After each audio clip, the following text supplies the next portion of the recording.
Okay, yeah, so I have two models I'm going to talk about today, and time permitting, I'm going to show you the SimKit implementation of these.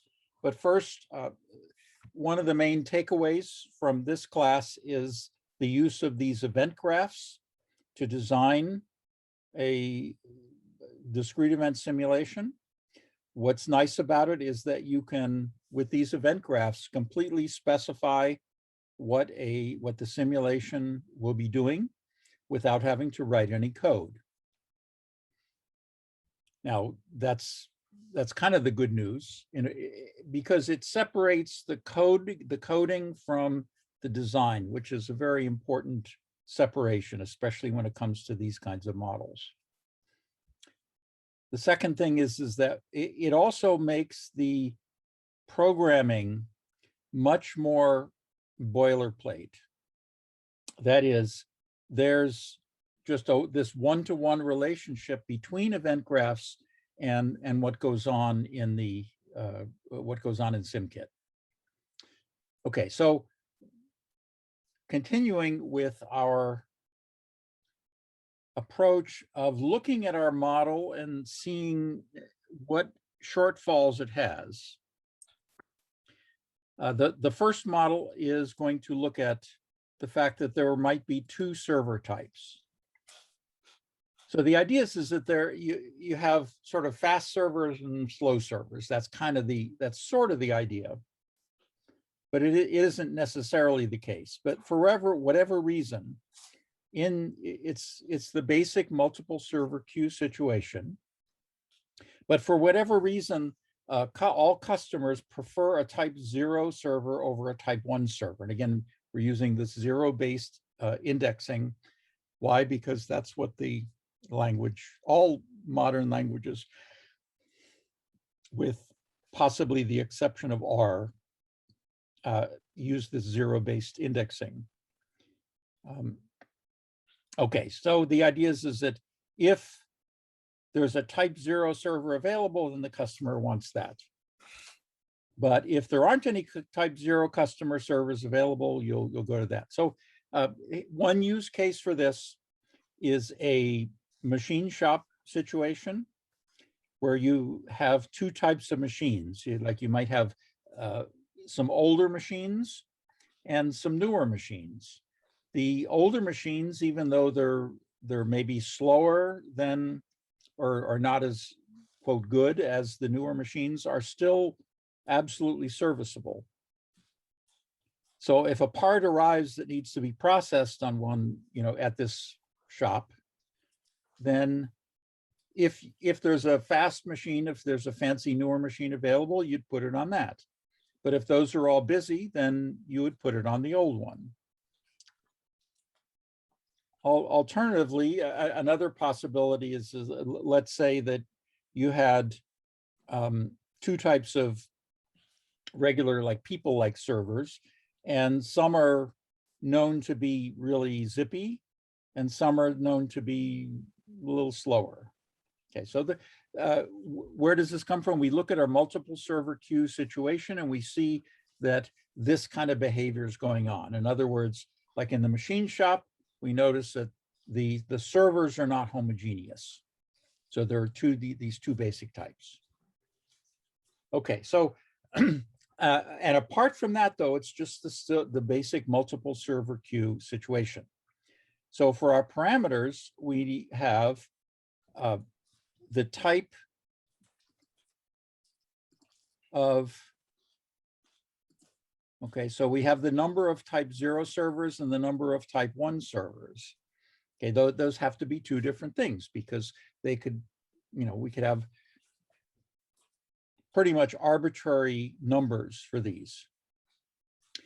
And similarly, they each would have their own set of service times. The main thing that distinguishes one server from the other is its sequence of service times. And keep in mind that this is typically going to be a random variable for this. We've already seen examples of the exponential, the uniform, the gamma, whatever random variable is used to model the service times, in this case, would be plugged in, and whatever parameters you had. So in the setting where, say, the type 0 servers are preferred because they're faster, then even if they had the same distribution, then let's say the mean service time for the type 0 servers would be smaller than the mean service time for the type 1 servers, even if they had the same distribution, or they might have entirely different distributions. Okay, now for state variables, because it's still the basic multiple server queue situation, we have just the number of customers in the queue. So at this point, we're still just counting. We're not modeling the individuals at all. That will start to change in shortly, but for right now, we're just counting. And as I've mentioned, the advantage of just doing the counts is that if that's all we care about, if that gives us the measures that we need, then this is generally preferable, because these models that just do the counting are lightning fast. They're just blazingly fast. Okay, but we need to expand our state variables beyond what we had before. So in the basic multiple server queue, we just had the number of servers because they were all homogeneous. Now that we have two different types, we need the number of available type 0 servers and the number of available type 1 servers. And remember that whenever you define a state variable, you must always define its initial value. So the initial value of Q, we're going to take to be 0. It could be something else, but 0 is the easiest one. And there's typically no reason to think that the initial value of Q is anything else. But the number of available servers of type 0 is going to be this parameter K0, and the type 1 is going to be parameter K1. Okay, now the next step, and I'm not going to go through this in great detail, or I mean, in the sense of writing each one of these things out, but the recommended process is to take all of your state variables and one by one, try to identify what could cause it to change value. Starting with the run. Okay, so run always initializes the state variables, and we get that right from the definition. So if you have defined your state variables correctly, that is, to have their initial values, then you can always write this run event down like this, at least for scalar state variables. When it comes to array state variables, it's a little bit different, and we'll see that in just a little bit. Okay, so what could possibly change the value of Q? Well, an arrival. And what could possibly also change the value of Q? Well, it could go down by 1, except when, notice that there are 2 places where it could go down by 1. And again, these are not parameters on these events. That's just the name. The name of this event is start service 0 without a parameter. In just a little bit, I'll show you the same model, but using parameters, but this one doesn't. So if I start service on a server of type 0, then I decrement Q and the number of available S0 servers.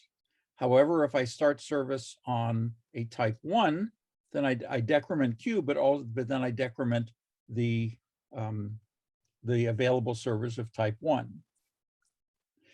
And similarly, I need to distinguish the 2 end service ones, because an end service that increments the number of available type 0 servers is different than the one that increments the number of type 1 servers. In other words, you can't, the event needs to know everything that it can do to perform that state transition, just like a method in Java.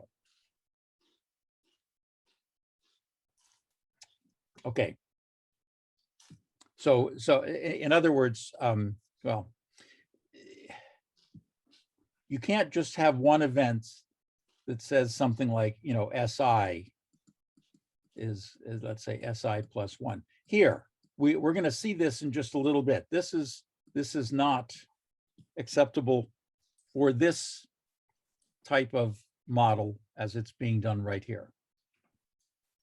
Why? Because you don't know what I is. Okay. All right, so now when we look at the event graph, then some of these are fairly straightforward. The ones that should look very familiar are, we see that there are kind of two pieces to this. One that depends on whether you start service on a type 0. And the other is whether you start and end service on a type 1. Now it looks like we just sort of copied and pasted here, but you want to, instead of just kind of drawing things out, you want to make sure that everything is working exactly as you want. So for example, a start service on a type 0 server will schedule an end service on a type 0 with a delay of a service time at type 0. And likewise, a start service on a type 1 will schedule an end service type 1 with a delay of the service time on a type 1. So what's different here is that as without parameters, we can't combine these because you need to know what this delay is. This event knows to use this delay because we're starting service on a type 0. And this event knows to use the type 1 because that's what we're doing. And either way, an end service event here would schedule a start service event if there's somebody in the queue. It wouldn't schedule the other one. So basically, these two pieces, though, should not be too astonishing because they're pretty much similar to what the multiple server queue did.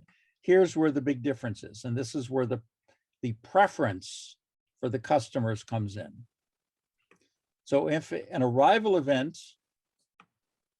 occurs and there is an available type 0 server, that's the one the customer prefers, then it will schedule a start service.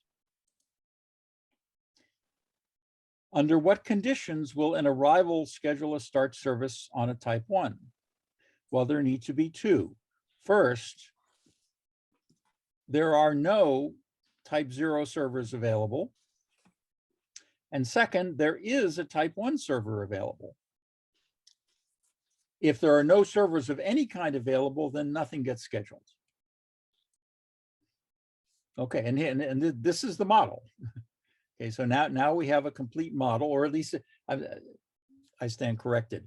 It is not the model, it's a component, it's a complete component. We would still need to listen for an arrival process or something like it to produce the arrival events. So it's a component, it's not standalone. If we were to run this all by itself, we would just have the run event and then nothing else because it doesn't schedule it. Okay, but here's how we can do the same model with arguments. We can now treat our number of available servers, come on, as an array. And now, though, let's look at this. Now I have a start service event, but I'm giving it a parameter I. And or an argument. So I'm passing a parameter, if I am giving it an argument.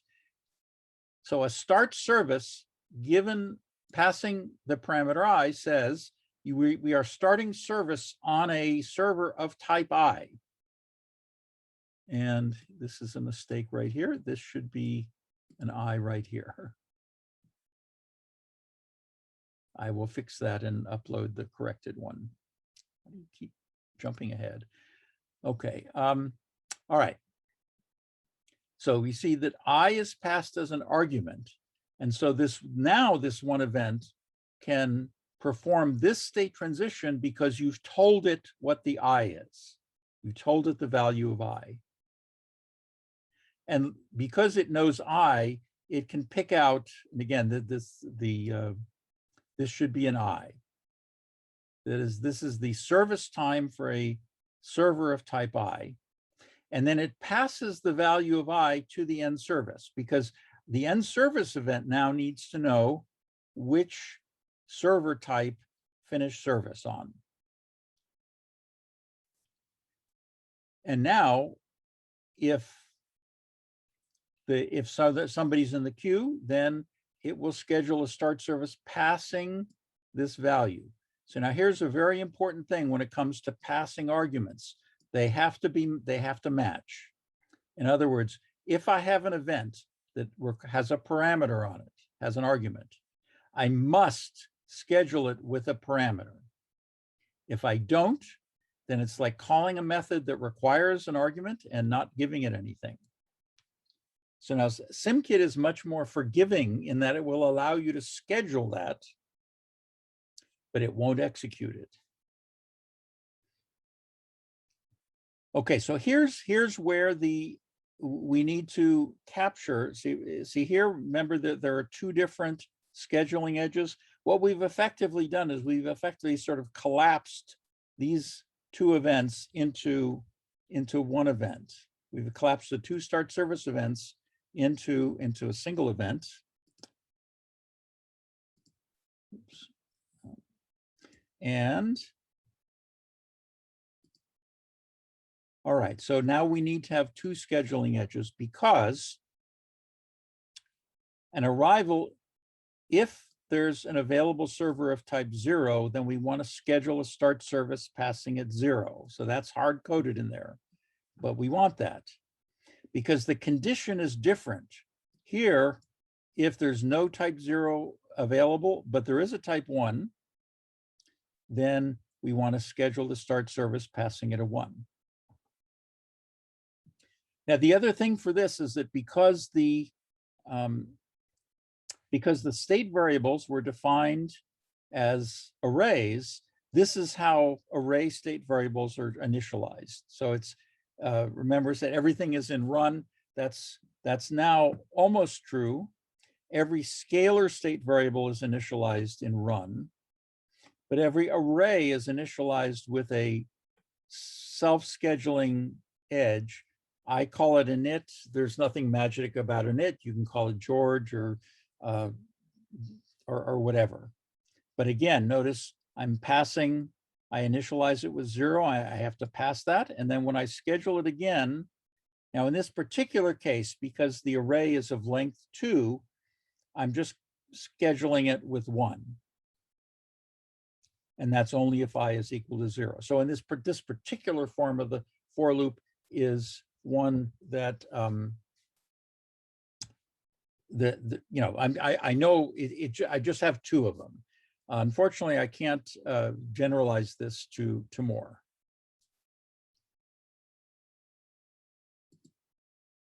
Okay, so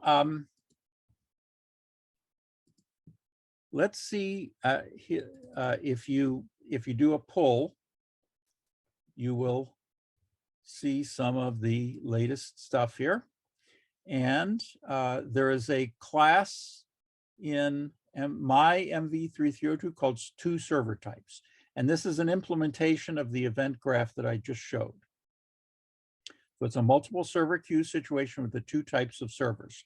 So let's see how this plays out. Now, the T sub S array is modeled here as an array of random variables. Remember, each service time was a sequence of things, and we've been using that as random variables.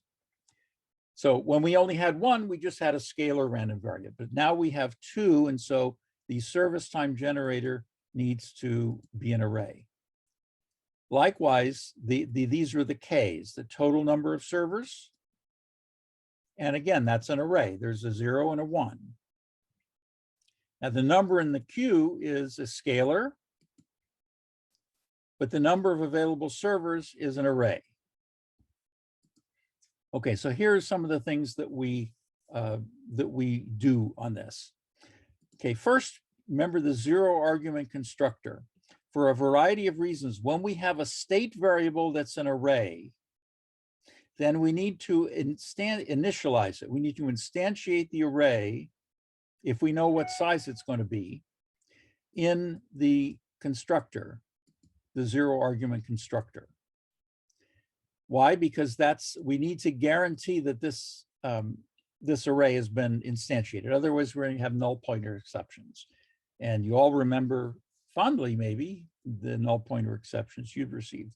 So therefore, the master, the constructor that has the full one calls this. Remember, this says call the empty constructor in this particular case. Okay, and then we have setter methods for these. Now the setter methods, if you remember, when we are setting an array, we need to do a clone. So let's take a look at for both the set and the get. Okay, so here's the setter. We clone the argument. And likewise, if we want to do a getter, we clone the argument. So that has not changed. Now everything here is a direct representation of what's in the event graph. So remember, in run, the state transition, the initialization is in reset, and then we fire the property change. That has not changed. Then we schedule init. Now in this case, we want to schedule it with actually a higher priority because we want to make sure that the init event, that everything is initialized before any real events actually occur. So let's look at the syntax of this. So init, that's the name of the event that's going to match this do init here. 0 is the delay. Higher is the priority. Again, that wasn't listed on the event graph itself, but that's something that we do. And then the final argument, the final is the parameter. So this is scheduling 0. Then when do init, the first time it's going to happen, it's going to be 0. And then we use that to initialize the array state variable, in this case, to the total number of servers corresponding to I. Now, remember, we've been firing property changes, but if you change one element of an array state variable, what you fire instead is an index property change. And the index has as its first argument the index. So this says that the state of number of available servers of I has changed. So I fire an index property change event, passing it I as the first argument. So the first time this is going to happen, it's going to have the value 0. And then it says, if I is 0, we schedule yet another one, but passing it I at 1. And then when that occurs, after we're all done with this, then the number of available servers is all set.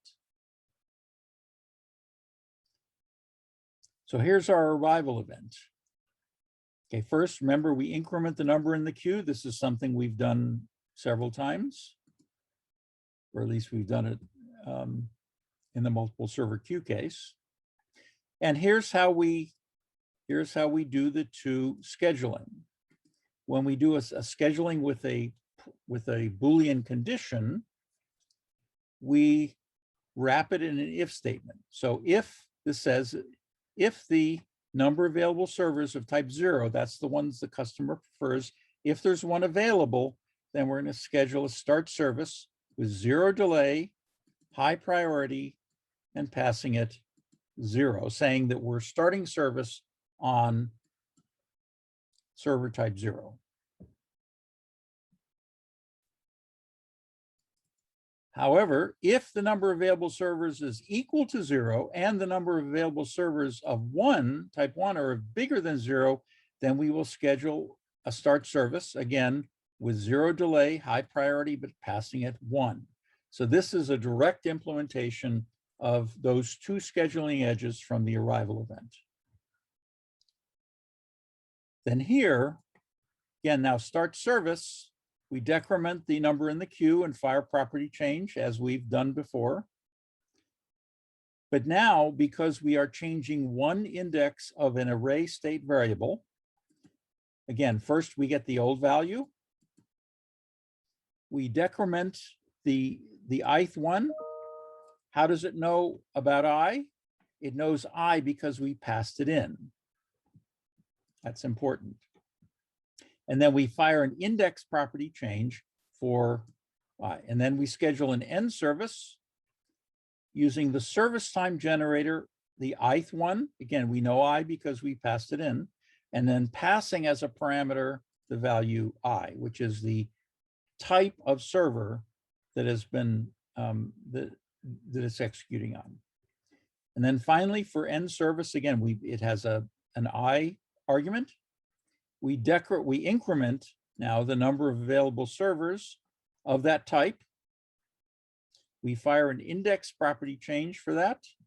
And then if there is a customer in the queue, we schedule a start service, passing it the high and the one that we have. Okay, now to run this, let's take a look at how we set that up. So now we require arrays of these things. So the service time generator is going to be a random varied array of size 2. In this case, I'm going to say that the servers of type 0 are uniform between 0 and 4, but the servers of type 1 are going to be exponential with a mean of 4. Okay, so in this particular case, the mean of a uniform is the average of the min and the max. So the average processing time, service time for type 0 is 3.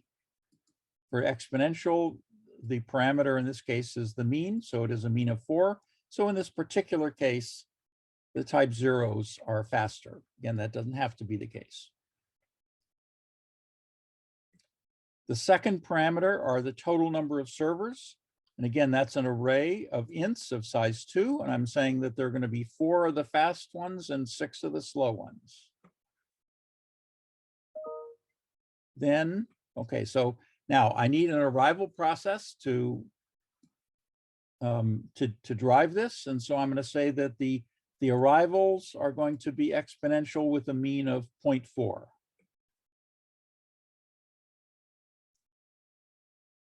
Okay, so here's where we instantiate our 2 server types with the full constructor, and then I'm going to just sort of print that out to make sure that we're getting the right stuff.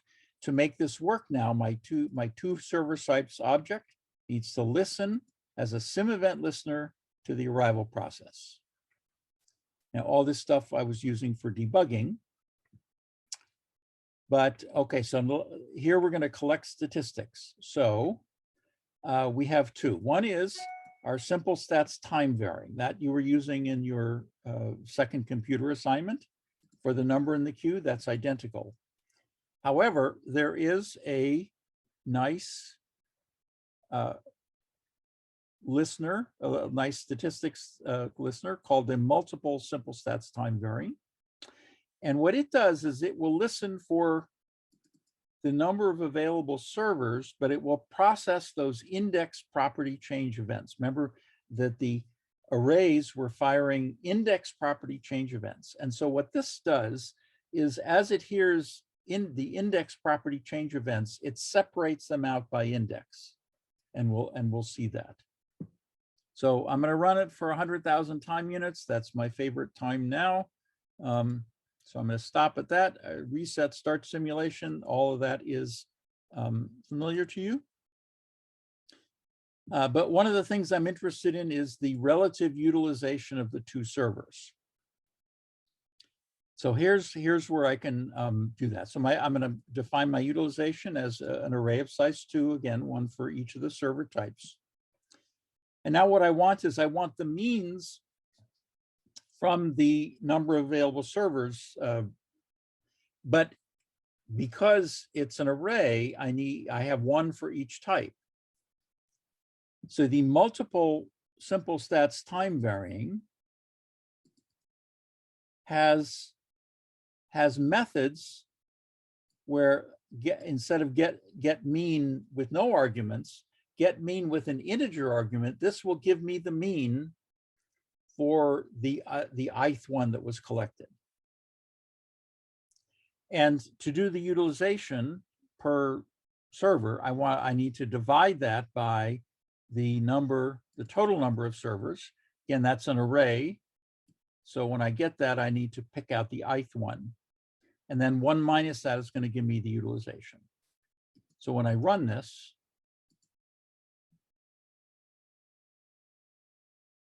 you can see this. Come on.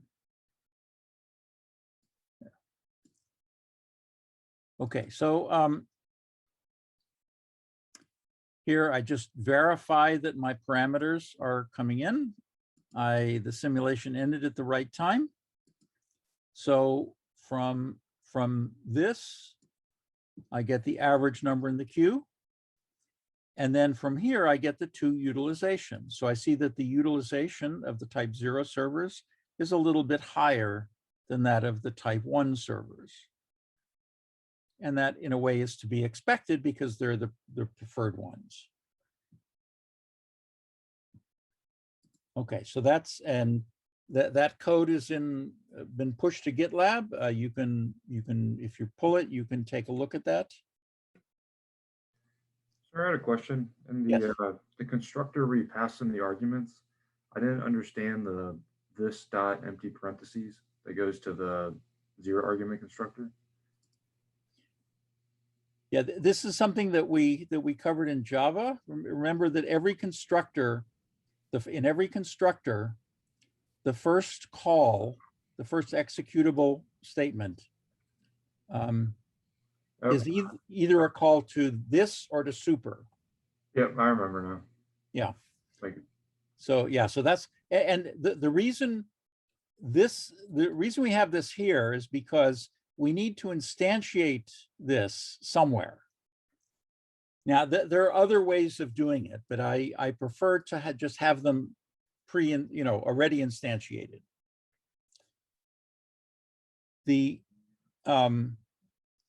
But then a lot of, especially what we're mostly doing now is, using this master constructor.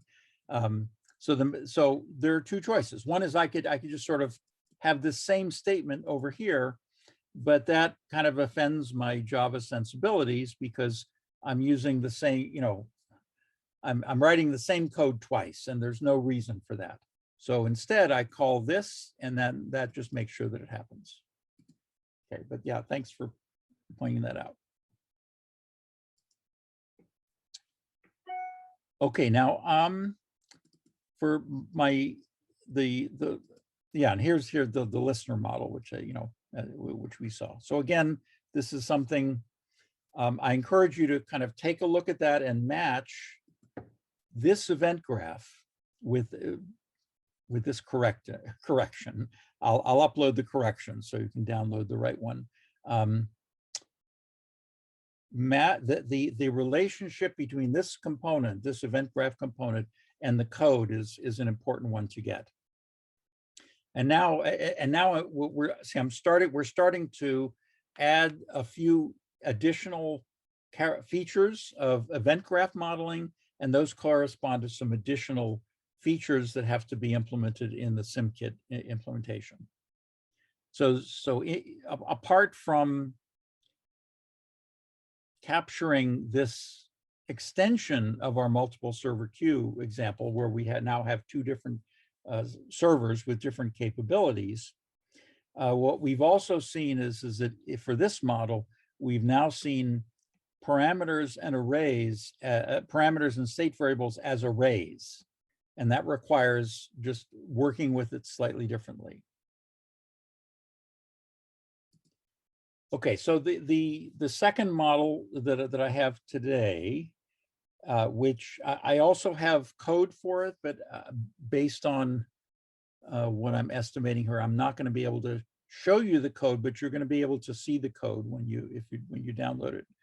And that is the use of containers. So we saw that we can have arrays as state variables. We can also have a container as a state variable. And these are basically like the data structures that we looked at in the Java class. Like we can have lists, we can have sets, we can have sorted sets. Sorted set is the one that we most often have. In this particular one, I think I'm going to use the implementation. I think uses a linked list just because it's just because of the way that it's organized. Okay, so here's the example of this is explicitly tallying the customer times. So remember, we talked about how Little's formula can help these models where we're just counting stuff. And the claim that I made was that Little's formula holds literally when the system is empty, and it holds approximately as the system goes on for a long time. Now that was the claim, and it's reasonable to sort of press the I believe button, but maybe also say, well, is that really true? So we need a model in which we can explicitly tally the customer times in order to check that out in part. So here's this is a multiple server queue. So we have exactly the same parameters. And we have same parameters, the same state variable for the number of available servers. But here's where now we're having a FIFO container of the arrival times. Okay, remember FIFO is first in, first out. Understanding that the system as a whole may not be first in, first out, but the queue is going to be first in, first out. Okay, so you understand the difference? As you saw in the first written assignment, there are situations where depending on the service times, if somebody comes in later but has a fast service time, they could be in and out while a customer that came in previously is still in service. That can happen. The only time when that can't happen is if there's only one server. If there's one server, a single server queue, that is, for the whole thing is first in, first out. Why? Because everybody has to wait for that one server. But as soon as you have two servers or more, then there's a possibility that the system as a whole is not first in, first out. Okay, but now we have two more state variables, and these are going to be used to tally the values that we're interested in. In that first written assignment that I tortured you with, you had to, in order to find these, you had to go back through the whole simulation and figure out, okay, this guy came in here and he left at this time, and this guy came in here and he left at this time. You had to do a lot of thinking. So we want a model in which we don't have to do the thinking, and that's what this is going to be. But in order to do that, we need to have these containers. Okay, so now our state variable, S, as before, it's a time varying state. And its mean is estimated by the average area under the curve. Okay, so we all know that. Now Q, this container, that's also a time varying, but we're really interested, its actual value is its contents, but we're actually interested in just its size. And so so we're going to be able to just collect the size if we want. But if we have the whole thing, then of course we can figure out what the size is. Now these delay in queue and time in the system, these are tally state variables. Okay, now remember how they were computed differently. See, these time varying state variables are computed by the area under the curve divided by time. But the tally ones, remember, we computed in the normal way where we we had the first one, the second one, the third one, et cetera, and you add them up and divide by the number. That's what the tally is. Okay, so let's look at our events now. So I noticed that the tally variables are initialized to be NaN, meaning that the delay in the queue, what's the delay in the queue before anybody is delayed? It's meaningless. However, when we begin, look at the number of available servers. That's equal to K. Why? Because at the beginning and until somebody shows up, we have K available servers. And likewise, this is typical. Typically, our state variables of containers are going to start off empty. And so our run event is going to initialize that by clearing it. Okay, so what we're going to do is when we have an arrival event, and remember before we were just counting, but now we're actually saving the time. Sim time is basically the global clock that every event always has access to. That is, we always know what time it is. So when an arrival event occurs, then we can add that to add the sim time to that. So now this queue container is going to contain a list of all the times that the people showed up. Now let's look at start service. Well, we have one state transition that looks familiar.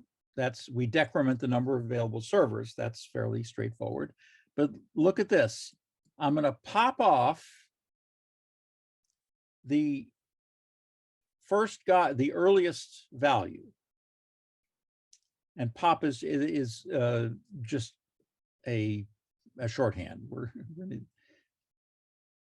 And I'm going to save that as T here, but my delay in the queue is the current time minus T, minus the time that I showed up. So what are these values?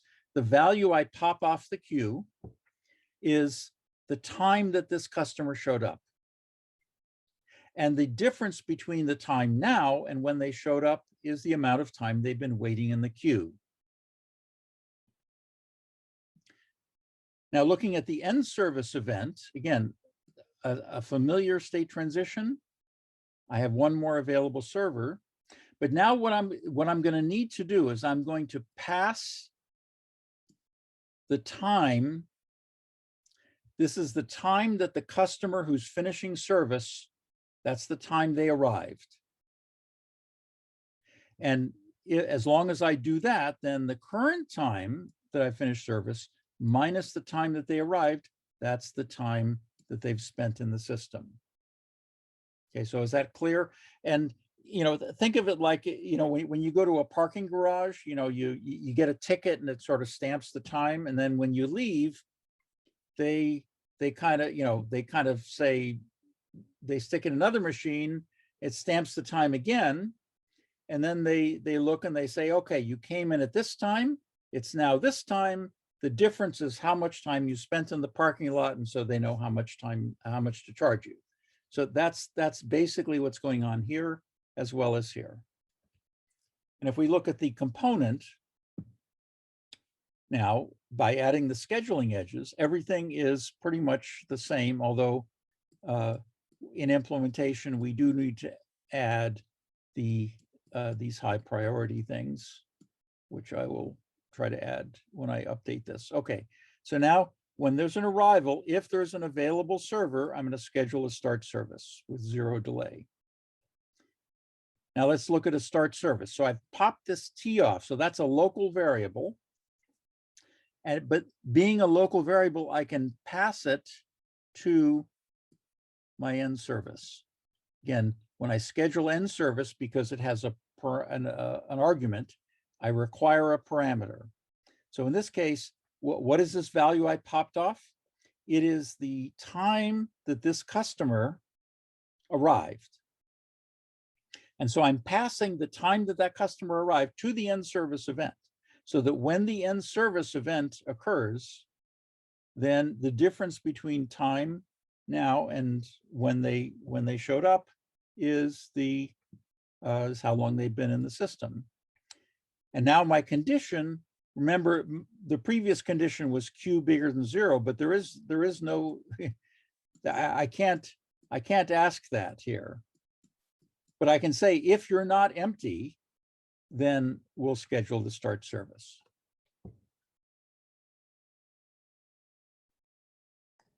All right. All right, any question on the queue add sim time? Yeah.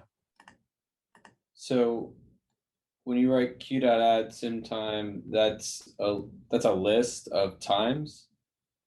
Yes, Q is a list.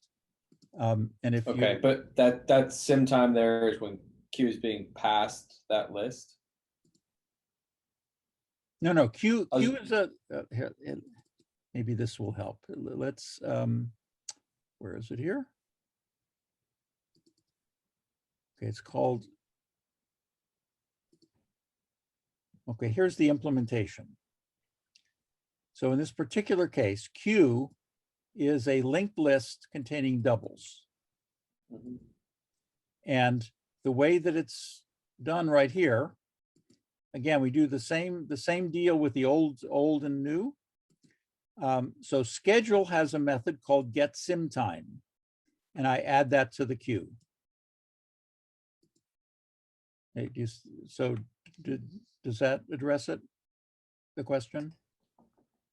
Yeah, I mean, I see how that would work in the code. I'm just trying to get it from your graph. So that you're just passing one time in the beginning. That's right, yes. Okay, so it's being passed one at a time, and that's coming from your main code then? That's Yes. the main, okay. Yeah. All right, Yeah, that's all. yeah, so what's happened, yeah, what happened, I pop one of them off. See, I'm not passing the whole list, I'm just passing this one value that I have. And that's what gets passed to the end service event.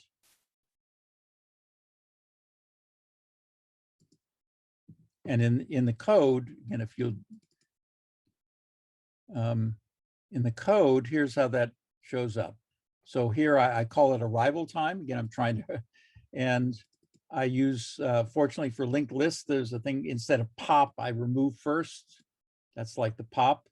But then when I schedule end service, so here's the wait delay end service, the service time generator, and then I pass this arrival time as the argument, which end service then gets. And then it can compute the time in the system as the difference between the current time and the arrival time. Okay, and again, all that, unfortunately, it looks like I neglected to comment that, so I need to comment this component, and I will update that. So, but I've gone a little over, and so I appreciate your indulgence, and if there are no more questions, I will see you tomorrow.